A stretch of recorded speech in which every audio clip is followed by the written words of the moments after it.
We are going to take a look at a 2011 AlfaMacchine T300 Automatica automatic vertical miter saw cutting process machine.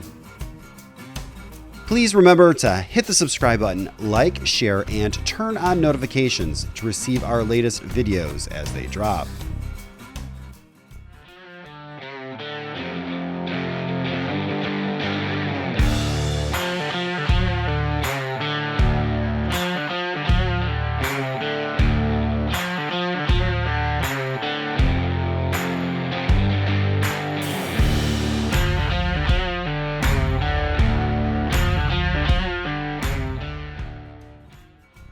This is a 5-step machine.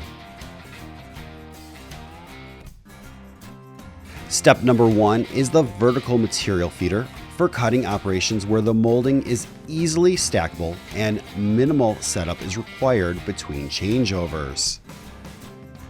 This option requires a minimal amount of floor space, and this machine is set up for lengths up to 14 feet long.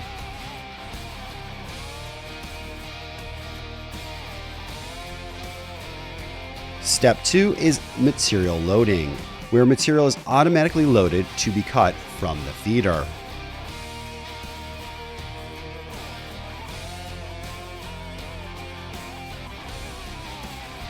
Step 3 is a material gripper system, which is used to provide molding part movement into the saw cutting station. Step 4 is, of course, the double miter saw cutting station. It's equipped with a speed feed servo system. The T300 has a production rate range from 1,500 to 1,900 cut pieces per hour. Step 5 is a part unloading belt. The belt allows for removal of cut pieces and division of those pieces, meaning sending one part one way and the other part elsewhere.